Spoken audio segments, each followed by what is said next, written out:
pardon my voice. I'll tell you all about it next time. Let's pray. Our loving Father in heaven, we thank you. We honor you.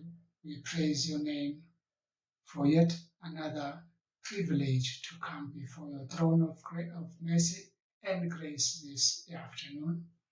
Help us, dear Lord, to concentrate, be with my voice, that present your wonderful news, exciting news this afternoon. For I pray in Jesus' name. Amen.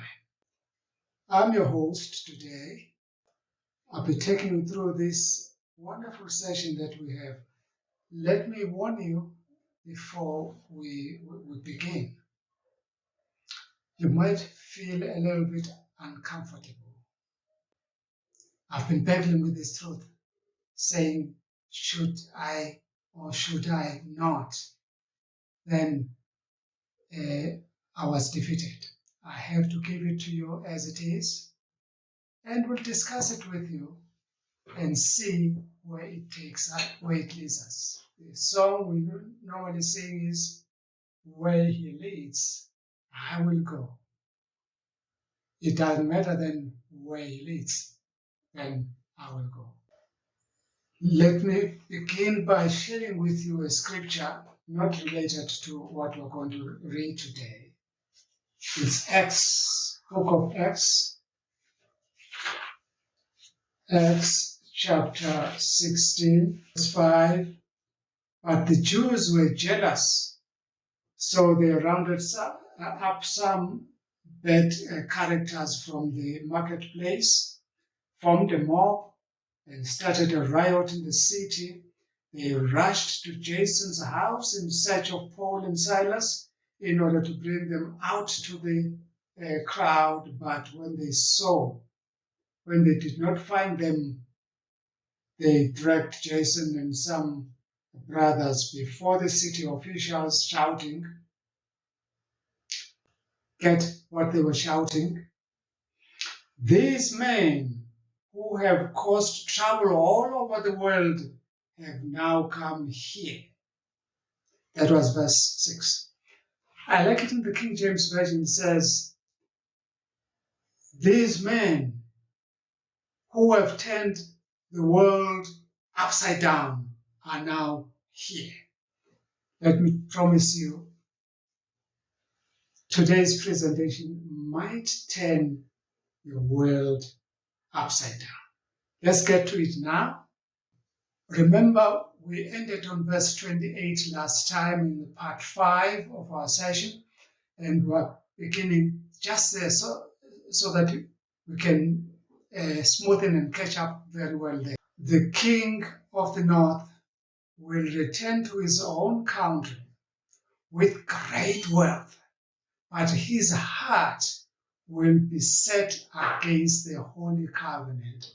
He will take action against it there being the Holy Covenant, and not just taking action and do this, and then return to his own country. That was where we were last time.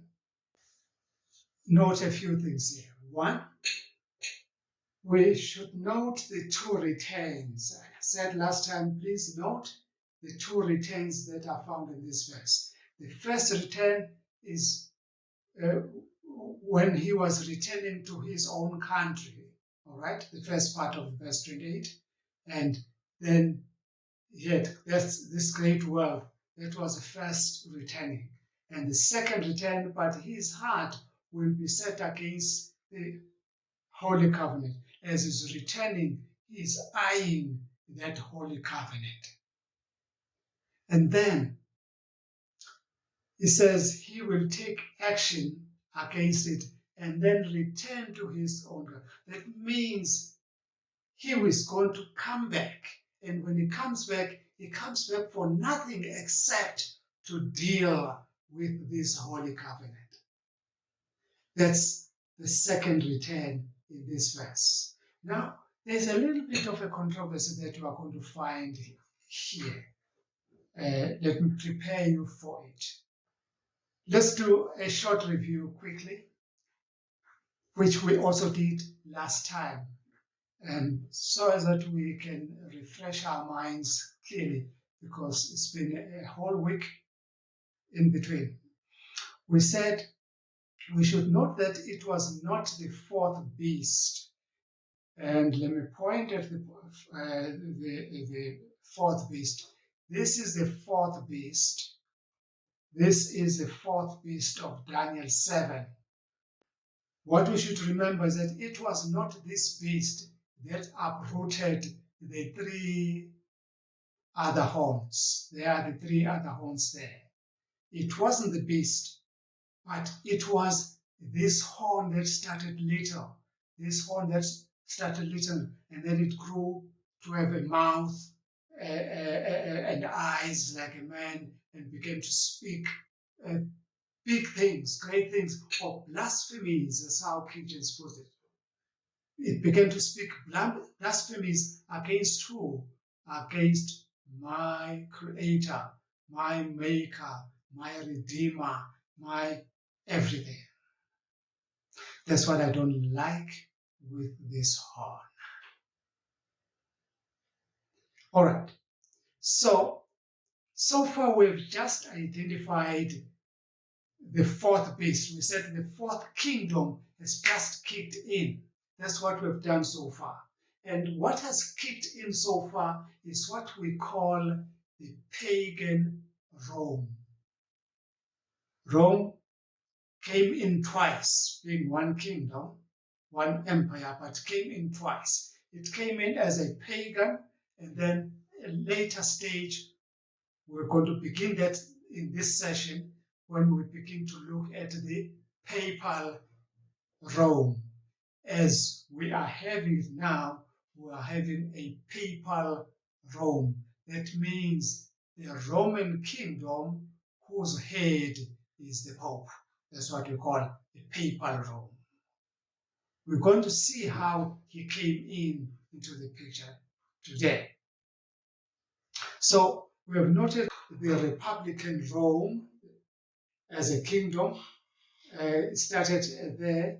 They had kings initially, and then they got rid of the kings and said, no, we want a democracy, we want people to rule themselves, not to be ruled by a king. So they established a republic, just as we have a Republic of South Africa today. That is telling us we are still under the Roman kingdom. Whether you like that or you don't like it. And most of other people, not me, most other people are going to vote this year. I'll be telling you, should I tell you about it? No, I'm not going to tell you about that. It's not going to do me any good. Nor will it do you any good either. So I won't tell you about that. We'll be talking about this horn that started little, but then grew on later towards the south. Let me come to what we also spoke about last time, the triumvirate. You remember? There were two of them.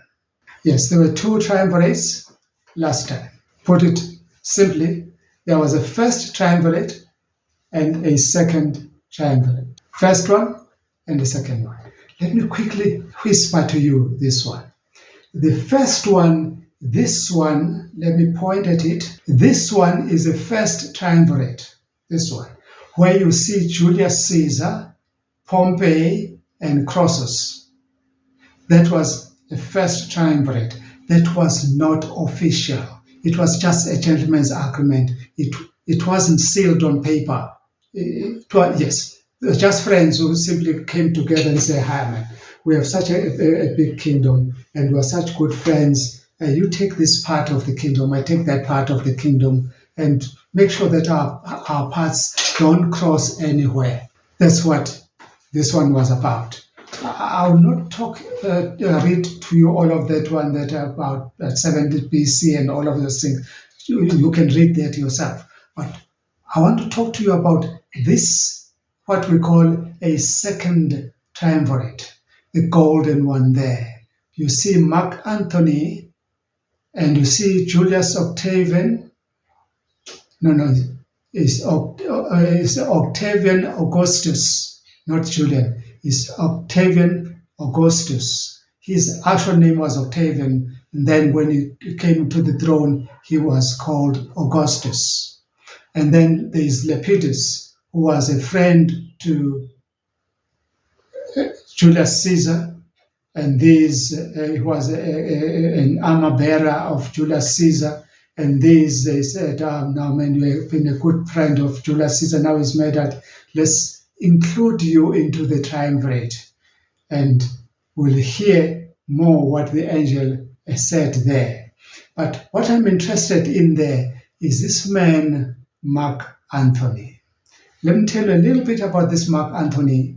This Mark Antony was a brother-in-law to Octavian Augustus, in that he was married to the sister to Octavian Augustus, statesman and the in-law of the statesman. And he was quite a warrior himself, so everything was fine. And then, so that they do not clash, he was given a mission, an expedition to go and control Egypt, given by the Senate and Octavia himself. All right?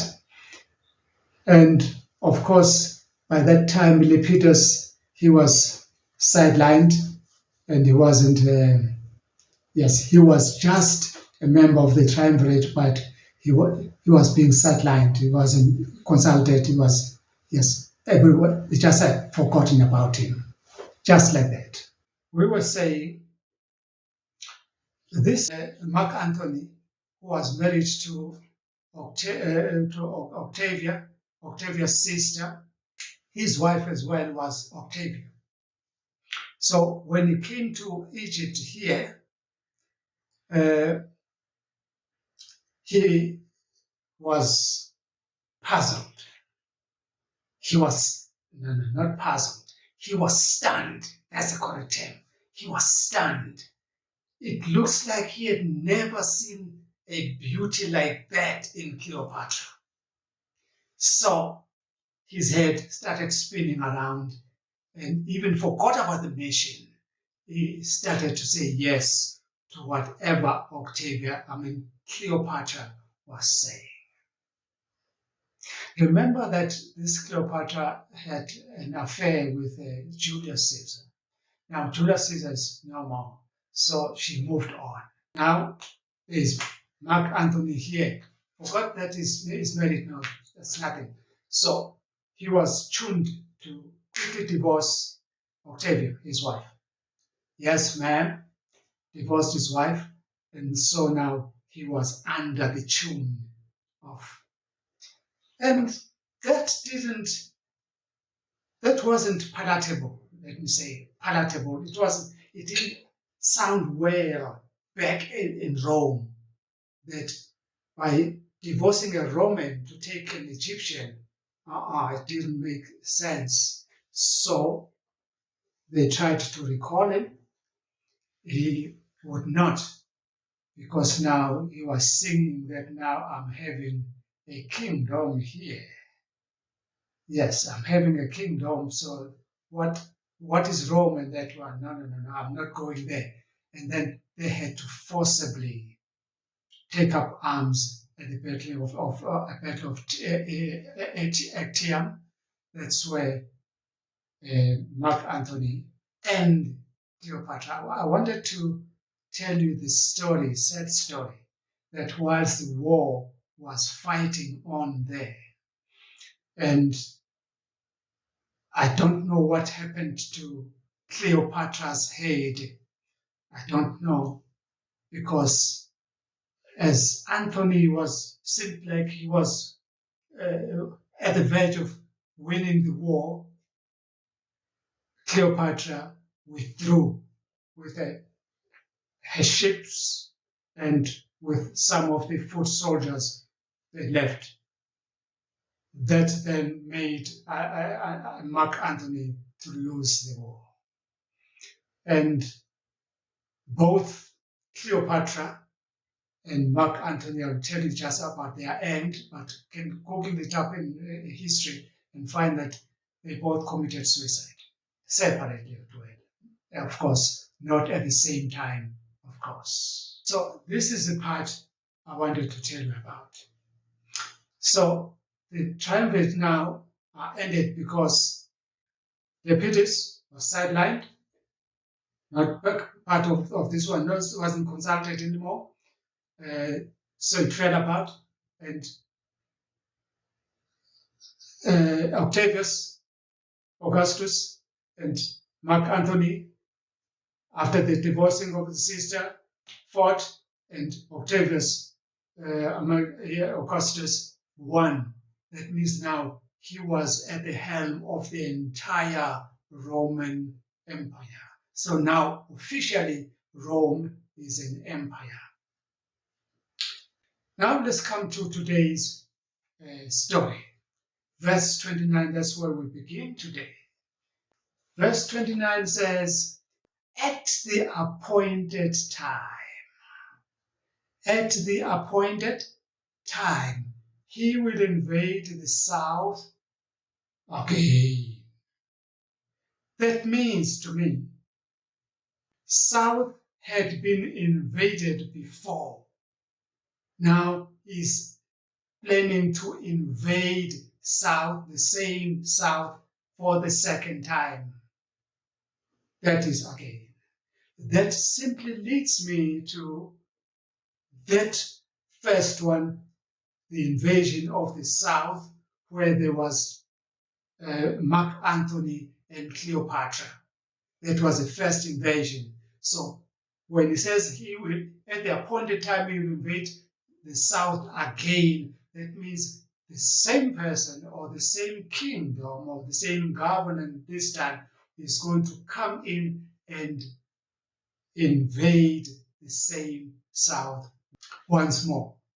So let's continue with the verse. Then the angel says, but this time, but this time the outcome will be different. Different from what, angel? Different from what it was before. He was victorious last time. He simply thwarted these guys and he won. This time, things aren't going to work to his favor. It won't happen that way. Now, what does the appointed time mean? Appointed time, to me, what I'm getting from the verse is that there is a schedule. There is a time that is allocated, that is set, that is prescribed for certain things to take place, to happen. And this guy, he worked according to that schedule and he did not know it. It was not his schedule, it was God's schedule. This time is divine. This time is not set up by human beings. God had intended that such a thing should happen at this time. All right? As it invades the south again. And God didn't want him to go and invade the south and invade the south. I mean, why am I saying that? I'm saying that because he prevents him from getting to the south this time because the outcome is different. All right? Things are different than before. What is different now? The Wikipedia, let me pull on them. They are very spot on here when they say, look at it there. They are saying there, where I'm pointing, there is a war of Actium there. Rome supporting Mark Antony.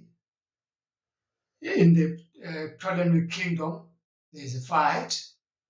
Rome wins there, supporting Octavian, and they win, and so Cleopatra commits suicide.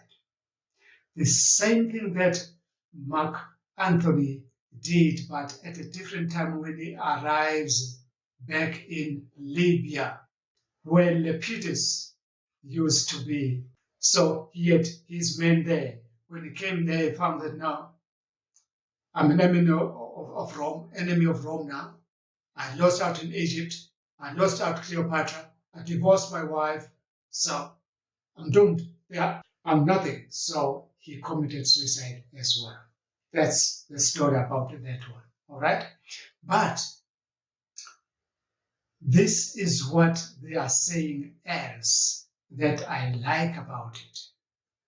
They say the Jewish-Roman wars were a series of large-scale revolts by which the Jews of Judea and the Eastern Mediterranean against the Roman Empire between 66 Common Era or AD and 135 Common Era or AD. That is what they are telling us there. We're quoting here both Uriah Smith and P.G. Temple. They talk of a 360-day, years here.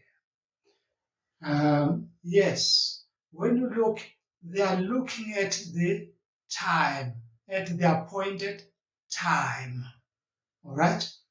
Then remember the day-year principle that when the Bible says it will be for a time, times, that means 2 times, and a dividing of time, half a time, that is 3.5 years multiplied by 30, then you get 1,260 years. You remember that? So when you multiply 1 time, is 1 year by 12 months, you get what? 360 years. I'm not fighting them on that, but I'm saying, where is that prophetic key? You mustn't be alarmed. I did warn you. I don't see that prophetic key here, because this is just a simple talk at the appointed time, not at the appointed 360 years. No, this is a language. It's not a prophetic key. So I don't buy it when they push it in here, because I do not see a prophetic key, which is a reference in this case. I would only agree with them if they say this time here had nothing to do with the verses 30 to verse 35. If they say that, then I might agree with them. But to push it here and say it is part of these verses, no, I'm not buying it that way. But let's look at what happens here. Let's look at the attempts when he attempts to invade Egypt or the south again. Remember where he's coming from. Let's put that on the map for you. There is a map. You see, he's coming here from Rome. All right? As he's coming from Rome, he is heading here for Alexandria. That's what the Wikipedia is saying. When suddenly these islands here, they block his going to attack Egypt there. That's why the angel said, the outcome this time will be different. The outcome this time will be different from before. But then the angels did say he will then vent his anger, his fury against the Holy Covenant. Where is the Holy Covenant? Let's quickly go to the Holy Covenant. There is Israel there. There is Israel. Just here where I'm pointing. There is Israel. You see that small thing there? That's Gaza, where I'm pointing. That's Gaza Strip. It's called Gaza Strip. This is where Israel is murdering all over 30,000 of people. It's close to 40 or 50 now, murdering them. Just for that small piece of land, when they have so much. They have so much as opposed to Gazarians there. But I'm not there. So the verse is saying to us, not that when they blocked him there, then he simply turned around and said, I'm not going there and I'm going to attack Judea. No, he didn't do that. The verse said he went back. Get it? He went back. And then he still has it in his mind that, that Holy Covenant, I'll get it. So he planned another attack specifically for Judea. That's when this verse, as we read it, took place. We're looking at that verse again. It says, the king of the north will return to his own country. Get it? When they block him, he will return to his own country. All right? With great wealth. Remember verse 28, I'm reading now. It said, but his heart will be set against, not for, but against the Holy Covenant. He will take action against it and then return to his own country. That's what it said, and that's why we said we are seeing two returns there. All right? Let's not waste time with that one because we have already said it. Let's come to verse 30. The ships from the western coastal lands will oppose him. Remember, as I showed you that he was coming from Rome there, and then we are told that the ships from the coastal lands will oppose him. We need to see these coastal lands, but it's not one land. Get it? It said coastal lands. I'm reading correctly. From western coastal lands. What I showed you was not western, was it? No, it was eastern.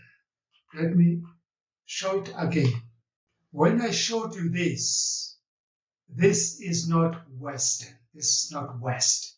This is eastern. It's on the east of Rome. All right? So when he's here, we should be looking for anything that would be on the western part of Egypt or Alexandria, something there. Now, let me try and get to that same map. But let's continue with the verse first. And then he says, when these ships from the coastal lands, there is the coastal lands I'm talking about here. There is Greece, and somewhere here is Rome, all right?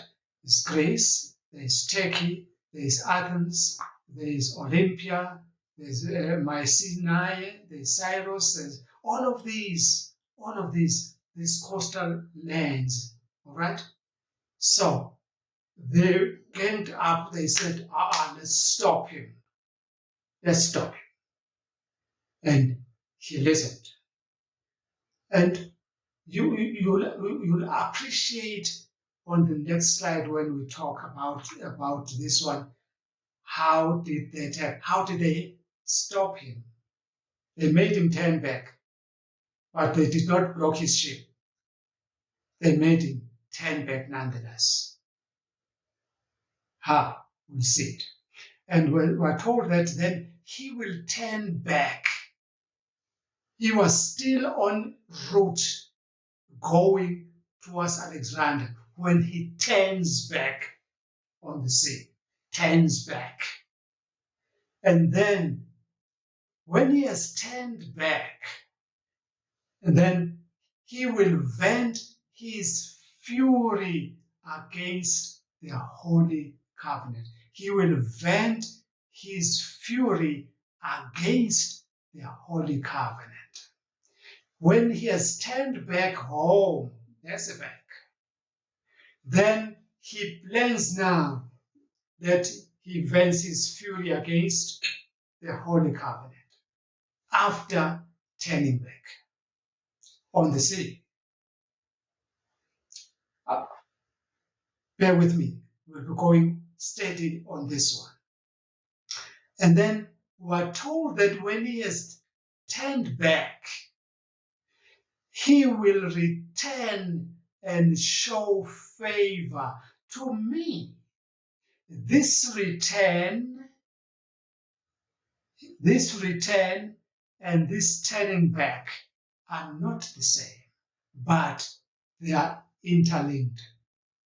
He turned back home, and then he returns now on a second mission, no longer attacking south, but now going straight to deal with the Holy Covenant. I'm hoping we are clear there. When he returns now, on this return, he is straight to the Holy Covenant, nothing else. And when he finds that, when he deals with this Holy Covenant, the angel says, he will return and show favor, bribery, favoritism. All right? He will ask that, no, if you don't want to get hurt, just comply with me. This is all what I want, and you have to give it to him if you don't want to be hurt. And others, let the angel talk. Favor, not to everybody. That's what he has been doing to everybody. But to these, no, he shows favor to those who are breaking the Holy Covenant, who forsake, who reject, who denounce the Holy Covenant. That is serious. What is this Holy Covenant? Friends, we found this to be one of the very, very challenging verses to us. We're to search for these Western coastlands. As I'm telling you, we did find it at last, as I've showed you. And we noted here where he probably might have come from Rome. I did show you that. And remember, this is our speculation as we read the verse. On his second comeback, on his second return, that's when he shows fury onto the Holy Covenant. And that's when he also shows some favoritism. He favors those who are denouncing, that's a term I want to use, who are now denouncing that very same covenant they have been used to, they have been living by all along. So almost all commentaries here in this verse, they say this is Antiochus IV Epiphanes. And we're saying, it cannot be. I remember very well when I was doing this paper on academia, I was opposed. And one man simply said, no, Khumalo is making, it happened that I stood firm, saying, this is not Antiochus Epiphanes IV. They asked me why. I told them that we're now talking of the fourth kingdom, not the third kingdom. So Antiochus Epiphanes IV was on the third kingdom under Greece. So we can't be speaking him under Rome again. And number two, the angel said this has to do with the future. So by this time, Antiochus is the history, not the future. So the only man who was future here was Rome, the fourth kingdom, and were expecting to be done away with the pagan Rome, and were looking forward to the papal Rome, who is going to fulfill this prophecy. And he has just done that. And I'm happy to announce to you that the scholarly world has woken up to that suggestion. I'm seeing now mushrooming many scholars saying it was not Antiochus Epiphanes IV. When we looked at P.G. Temple, our friend here, in his commentary on Daniel, he wrote extensively and he wrote good stuff. I need to give him that credit. But he says there on verse 29, the return was, it refers to Constantinople. Constantinople, that must be a son to Constantine. So that is way far in the future of this one. Now, that is about 430 AD. From 427 to 430 AD.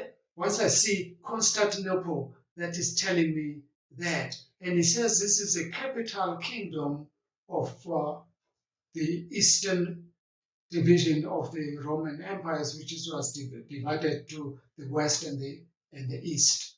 And I wish I would talk more about that, but my time doesn't allow me anymore, not unless you ask me questions on it. So that should be around, at least around 330 AD. Correction, it should be around 330 AD. Egypt, as we know it now, is no, there were no more wars that were fought by Egypt after 31 BCE. No more wars. Respectfully, we do not agree with Alexander, with our friend P.G. Temple here. We're looking at the ships now. The part that says the ships of the western coastlands will oppose him, all right? When they say that, it should be noted that the fourth kingdom is now installed, but has not yet uprooted the three horns. Remember, I spoke about these three horns that were being uprooted. I showed you there. That has not happened, right? So we looked at the King James Version, which identifies the ships that oppose him. King James Version says they came from Kittim.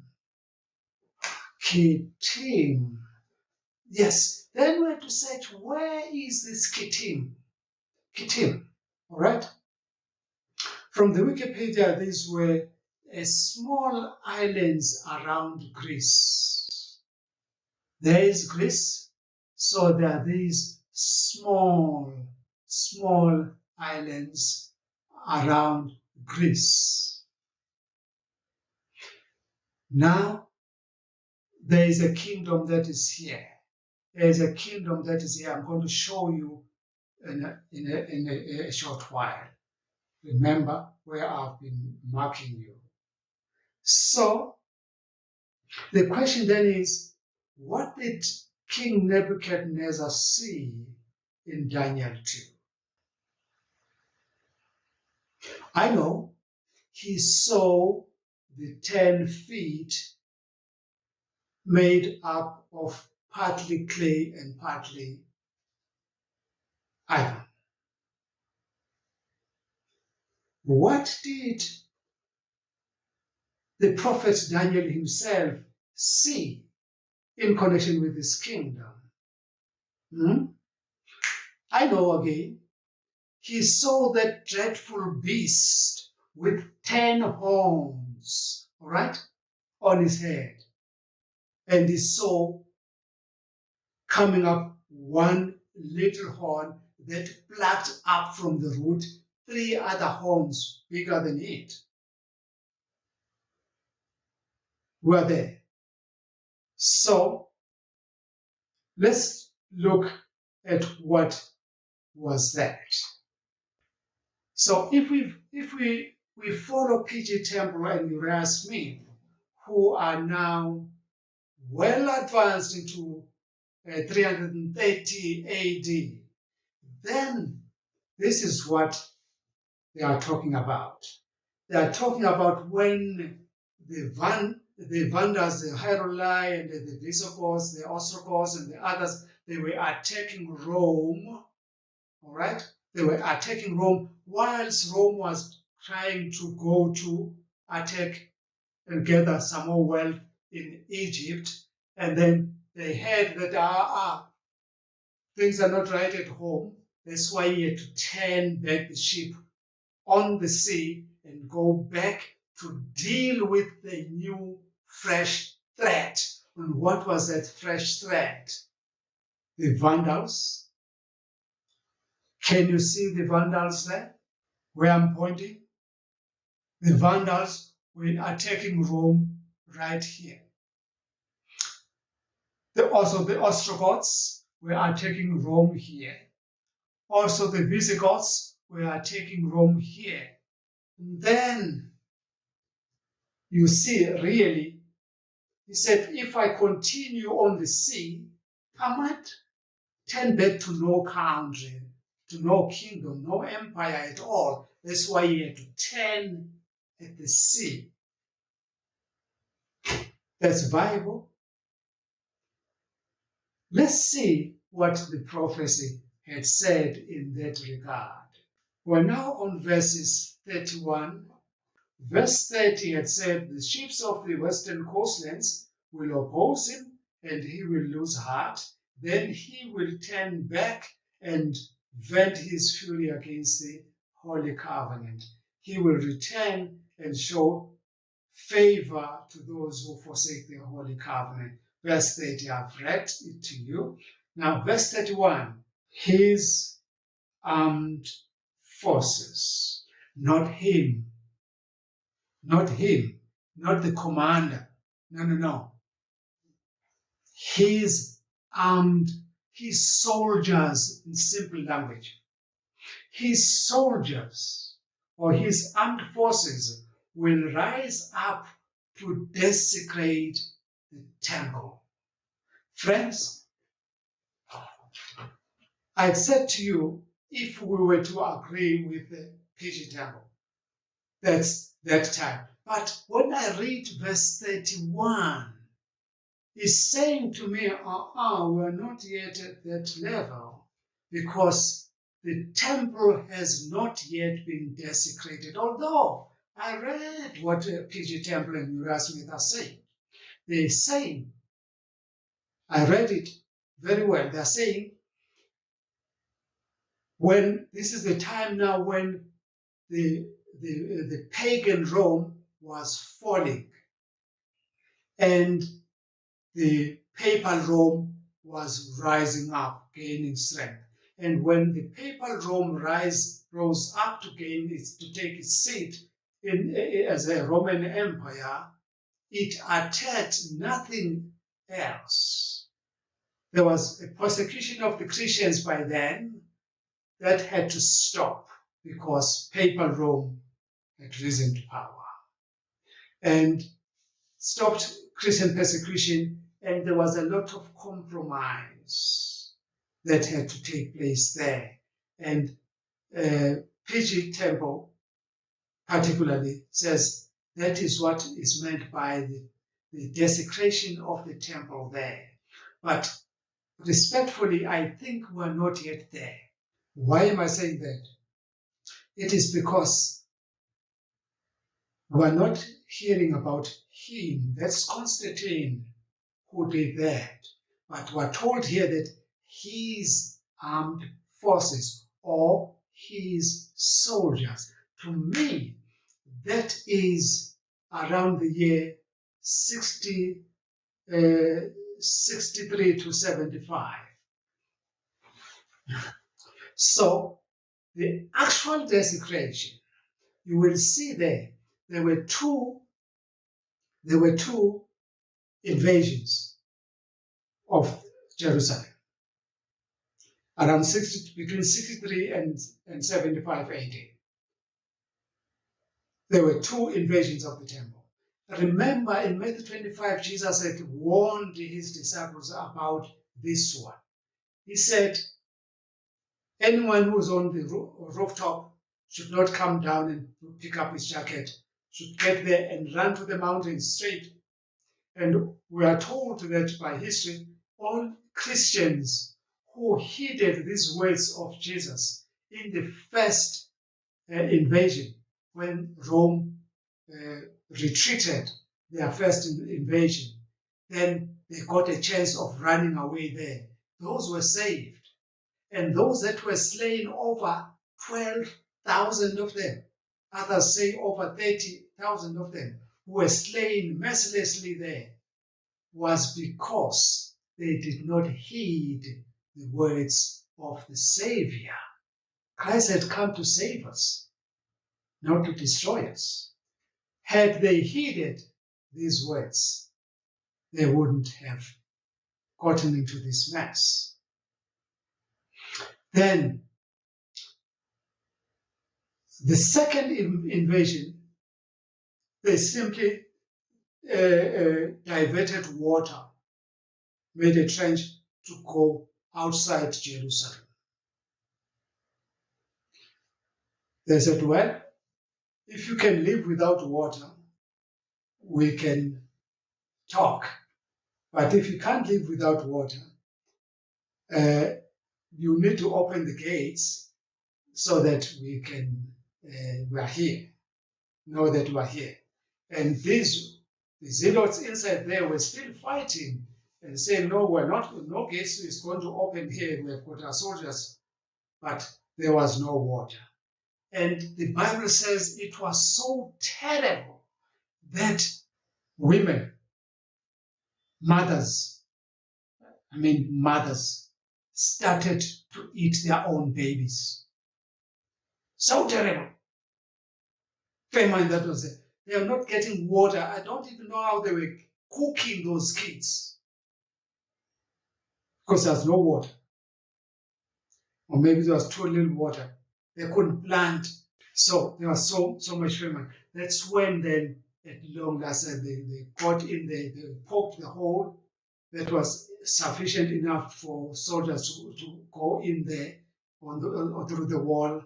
And then those soldiers that had been in there, they opened the gates wide for the other soldiers who were camped outside. Then they attacked.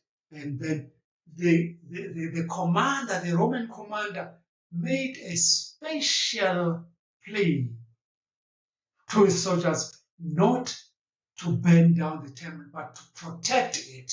But because these were still knowing how much they had suffered in the hands of the zealots, Jewish fighters, they said one Roman soldier killed by a Jew is one too many. We're going to get them for that. And so they say one soldier took up a brand with fire, and he got onto the shoulders of the other soldier, and he threw it inside the temple, and it burned, just like Jesus said that no stone would be left on top of another stone. It was a total desecration of the temple then. This is the verse we are talking about here. All right? But our attention now shall be on to verse 31. All right? Rome was identified by a little horn.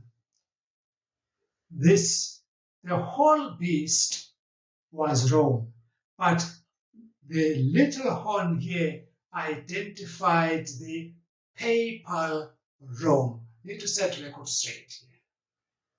The little horn represented not Rome, but papal Rome. You say, what's the difference? Rome is Rome. No, there's a difference, my friend. Because there was a pagan Rome first, which was overthrown by papal Rome. Papal Rome, pagan Rome, begin with, they were pagan, they were worshipping idols. Full swing. Not apologetic about that. But papal Rome, they were apologetic about, they are apologetic about the idols they are worshipping. Very much apologetic. They're telling, no, we're not worshipping any idols. You see, the statue of Mary that is here is for us to remember that there was a man who was called Jesus, who was born by Mary. So he integrated they'll tell you very nice stories for you to believe. Nice to believe stories of the same thing that they are worshipping idols. So, but such that you can listen to it and have time to listen. I listen to them. I read their literature. That's how I... Yes. So, where is this papal Rome now in the gold? That's the main question. Come with me now. You see, the gold here represented the Greek kingdom, not the Roman kingdom. Remember, this is the same he goat that came flying to the ram. The ram represented the Medo-Persia, and the he goat represented the Greeks. And then this goat had one prominent horn in between his eyes, which was its first king, who was Alexander the Great. Remember that? Very good. Now go with me. At the height of his reign, the prominent horn was broken, and in its place, 4 prominent horns. Not just 4 horns, but 4 prominent horns grew up. That was telling us there were more than, but these were prominent ones. So they grew up. And then out of these 4 horns, all right? Remember, the 4 horns, they fell and remain with 2 horns. Remember, we did that on part 3 or part 4, where I showed you that there were 4 horns, one to the east, north, west, and south. Remember that? So now, this one, the north started to attack the west, and the east saw that, said, I saw what you did, and so he attacked also the north, so that there was no west, no east, only north now, and south. So it has been an arms exchange between the north and the south. The north and the south. Remember that? Now, the south has finally fallen, because when Rome took over and attacked the north, it became the king of the north. All right? So all the provinces now that were governed by Greece were now belonging to Rome, except for the south. And they wanted that south as well, so as to completely say, we've taken over after Greece. Now that that has happened, now it means now Rome has taken over. So there is no more goat. I'm talking about this animal here. There is no more goat forget about the goat now. There was just now the horn. And out of one of these horns, which one out of the northern one came another horn?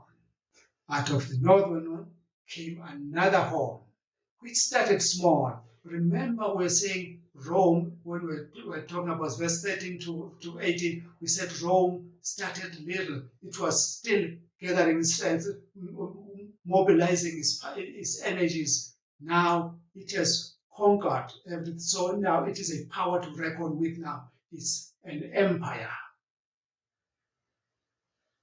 with full rights and privileges, if you please. Now, there has come now. So the Rome, there's another thing that you need to find. That now there is a variable now. Remember, we spoke about the constant keys and the variable keys. Now, the horn now doesn't just represent a king. It represents now a kingdom. That's a variable. That's now a variable. And so, from this kingdom, there comes again another kingdom. Started small, but it grew interest towards the south and the east, towards the beautiful land. As I've got this one, that should be on the northern side, or the western one, if you like, but I believe this is the northern one here. All right. Let's part with that one. Let's continue. Verse 32. With flattery. Okay. The abominations, what about the abominations in verse 31?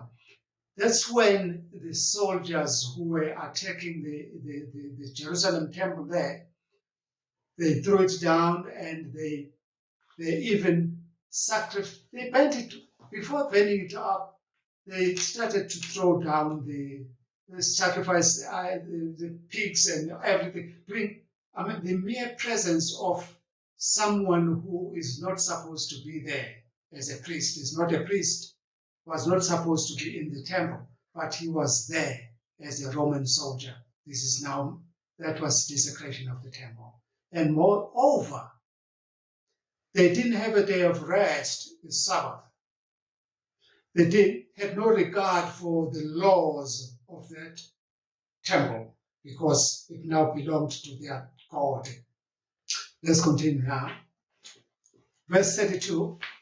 With flattery, he will corrupt those who have violated the covenant, but people who know their God will firmly resist it. Remember the corruption thing that has just come in at this time. Remember that he will conquer and then take the plunder and give it to his soldiers. And this time, not only the soldiers are getting the plunder now, and those who are violating the covenant. Among the Alexandrians, the Jews there, because they were educated, there were Jews who were beginning to say, there is some sense in what the Greeks were saying here about the state of the dead, about resurrection. There is nothing about that. And so a person continues to live somehow in the, violating the Holy Covenant. They're saying, no, the days are all the same. There's no need of specializing on a particular day. And they're trying to say now, these laws, they are too much, man.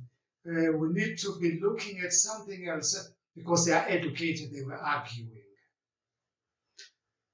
So those, they gain favors, they got positions onto government, and they got wealth and money and everything, so that most people now would be seeing that now, no, it doesn't help to go with these guys. These guys, there's life here, and then being corrupted. Yes. I've spoken about the near presence of the soldiers in church, in the temple. Look at the soldier there, and this is a priest is trying to do his own thing, and the soldiers are.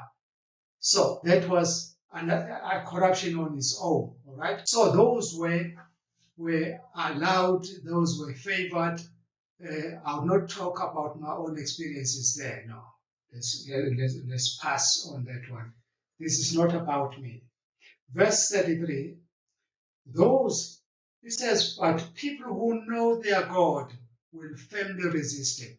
There are those who said, you might be educated, fine, but God said this is wrong, so it will remain wrong to me. You didn't create me, you didn't die for me, so I don't care what you are saying. I only mind what God is saying.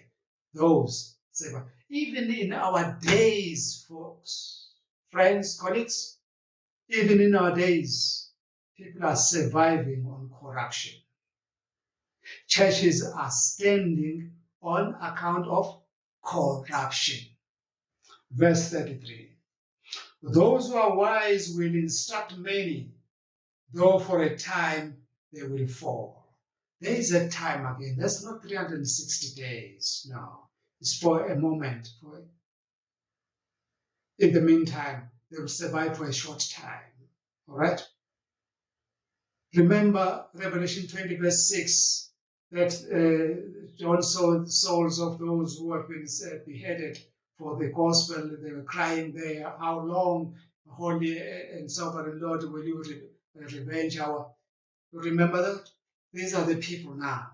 These who were instructing many, just like I am doing in this video. That's what you are supposed to be doing also after me doing exactly what I'm. Don't worry whether you have a position or no position. No. We're not called to a position. We're called to a mission by Jesus Christ of warning the world about what is soon going to take place here. That's what matters here. Verse 34, when they fall, yes, when they fall, they will receive a little help. I love this God. He doesn't let me fall down forever. Look at Jimmy Swaggart. He did fall and he received a little help and his ministry is up and running again. And many who are not sincere will join them. This is the most painful part. That even our churches, friends, are invaded by people who are simply there to be buried. I asked another person, why are you going to church when you feel like you're going to church? Why don't you? He said, no, I'm here so that the church can bury me. I said, my friend, you don't need to go to church for burial. I will bury you if you are dead and you have no church. I'll still bury you. And that is a duty on me. Why? Because if I don't bury you, you are going to stink. It was bad, né? But that's a truth. That's a hard truth. It's going to stink, going to smell badly. So I need to bury you to survive myself. Not because you are my church member, no. Listen, friends, a funeral is a funeral. Whether it's a Queen Victoria or a pauper on the street, they are both dead. A living dog is better than them. That's what my Bible says. I did warn you. If it doesn't sink well to you, I'm sorry. But that's what it is. That's what verse 34 was saying. That we are joined today by people who are not sincere. They are just church goers. Ask them to pray, they can't pray. You ask them to read, they can't read the scripture. You ask them to give an offering, they don't do anything. They're just there. They don't sing, they don't pray, they're just there warming up benches. If we have benches there. Not sincere ones. And they are planted on purpose. When we come to Revelation 12, you will remember this verse. Verse 30, that was verse 34. Verse 35, the last verse. Some of the wise will stumble. It's predicted. I don't know who, it could be me, will stumble. So that, why do they stumble? So that they may be refined. I love my God. When I look at things I used to say then, things I don't say now, I see the fulfillment of this verse.